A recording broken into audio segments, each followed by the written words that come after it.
अनि होल्ड गर्छौं हैन त्यो श्वास लिँदै गर्दा पेटमा हैन फोक्सोमा छाती बढिरहेको पनि महसुस गर्छौं र 1 2 3 मनमनै काउन्ट गर्छौं र बिस्तारै हामीले चाहिँ केही गहिरो श्वास लिँदैमा हैन हाम्रो मुटुको गतिलाई चाहिँ कम गर्न सकिन्छ दिमागलाई पनि शान्त गराउन सकिन्छ सो सब ठीक छ म खतरामा छैन भन्ने खालको कुरा चाहिँ गरेर चाहिँ हामीले आफूलाई चाहिँ प्रेजेन्टमा राख्न सकिन्छ रियाक्सनै गर्नु नपर्ने स्थितिमा पनि हामीले रियाक्ट गरिरहेको एकदमै एउटा पपुलर 5 4 3 2 1 टेक्निक पनि छ 5 मा चाहिँ हामीले 5 वटा दृश्य हामीले वरिपरि हेरेर देख्न सक्ने 5 वटा कुराहरुमा हामीले फोकस्ड हुन सक्ने भयौं अब 4 मा चाहिँ हामी के गर्न सक्छौं त भन्दाखेरि 4 वटा चाहिँ हामीले छुन सक्ने कुराहरु 3 मा चाहिँ हामी के गर्छौं त भन्दाखेरि आवाजहरु प्रति हामी अवेयर हुन्छौं 2 मा चाहिँ हामी दुईवटा स्मेलहरु हामीले अहिले तत्कालै के कुराहरु स्मेल गर्न सक्छौं त 1 मा चाहिँ हामीले के छ त अहिले तत्काल टेस्ट गर्न मिल्ने जिब्रोले स्वाद लिन मिल्ने कुराहरु त्यो गरेर चाहिँ हामी यो सबै टेक्निकल चाहिँ हामीलाई ग्राउन्डेड रहनको लागि हेल्प गर्छ त्यसैले चाहिँ हामीले माइन्डफुलनेसलाई चाहिँ बानीको रूपमा चाहिँ विकास गर्यौं भने चाहिँ इभन तपाईलाई ट्रिगर भयो भने त्यो स्थितिमा पनि तपाईको मन र शरीर चाहिँ तयारी रूपमा रहने भयो के पहिले पूर्व तयारी रूपमा रहने भयो र तपाईले चाहिँ रियाक्सनको सट्टा चाहिँ तपाई रेस्पोन्स गर्न सक्नुहुन्छ ट्रमाले हाम्रो शरीरमा चाहिँ तनाव र ऊर्जा अड्किन सक्छ के सो त्यसले गर्दाखेरि चाहिँ त्यो ऊर्जालाई चाहिँ शरीरबाट रिलिज गर्नुपर्ने हुन्छ जसले गर्दाखेरि चाहिँ हाम्रो शरीर फाइट फ्लाइट फ्रीज मोडमा चाहिँ अलवेज नअड्कियोस् मृगलाई चाहिँ बाघले एट्याक गर्न लागेको छ र मृग भाग्यो भने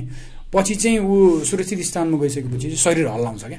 शरीर हल्लाएर त्यो स्ट्रेसलाई चाहिँ बाहिर निकाल्ने प्रयास गरिरहेको हुन्छ जसले गर्दा उसको नर्भस सिस्टमलाई चाहिँ शान्त गराउन चाहिँ मद्दत गरिरहेको हुन्छ कतिपय मानिसले अब डराएर अथवा ट्रमाले गर्दाखेरि चाहिँ काँपिरहेको छ भने यस्तो किन कमजोर भएको तिमी वास्तवमा चाहिँ त्यो के हो त भन्दाखेरि हाम्रो शरीरले आफैलाई ठीक गर्न खोजेको एउटा प्रक्रिया हो शारीरिक रूपमा चाहिँ कुरा गर्दाखेरि चाहिँ आफूलाई सान्त्वना दिनेदेखि there is a one exercise छ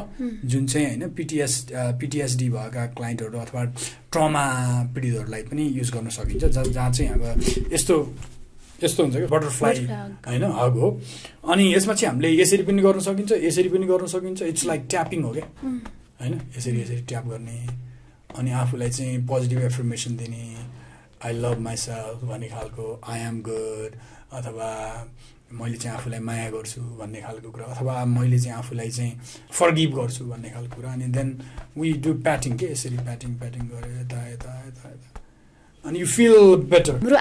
आफ्नो स्पर्शले आफ्नै हातको स्पर्शले गर्दाखेरि पनि हामीलाई चाहिँ एउटा आत्मशान्तना भनौं आफैलाई शान्तना दिन सकिन्छ सेफ महसुस भइरहेको हुन्छ र अर्को कुरा चाहिँ सब ठीक छ भन्ने कुरा चाहिँ आफ्नो ब्रेनलाई बडीलाई चाहिँ मेसेज दिइरहेको हो त्यसैगरी चाहिँ हामीले आफूलाई मन पर्ने कुनै किसिमको नरम सिरानी अथवा चाहिँ ब्ल्याङ्केटहरु छ भने त्यसलाई चाहिँ त्यसमा बेरिएर बस्दाखेरि शरीरलाई चाहिँ एकदम रिल्याक्स फिल हुन सक्छ चिसो पानीले पनि एउटा तपाईको चाहिँ ट्रिगर भइरहेछ भने तपाईको माइन्डलाई अथवा बडीलाई चाहिँ एउटा झट्का के okay coming to the present भन्ने खालको चाहिँ ओके अब यहाँ आयौं भन्ने खालको कुनै ठुलो आवाजमा म्युजिक सुनेर नाच्ने होस् आफूलाई मनपर्ने कुराहरू अथवा अघि भनेको हाम्रो सेन्सेसहरुको कुराले चाहिँ के कुरा टच गर्ने होस् हैन यी विभिन्न कुराले चाहिँ हामीलाई चाहिँ त्यो ट्रिगर पहिलाको ट्रिगरले चाहिँ पास्टबाट प्रेजेन्टमा आउनको लागि चाहिँ सहयोग गर्छ मनमा लागेका कुराहरू लेख्ने हो कि हैन जर्नलिङका कुराहरू भएर आफैलाई चाहिँ लभ लेटरहरू लेख्ने कुराहरू पनि हुन सक्छ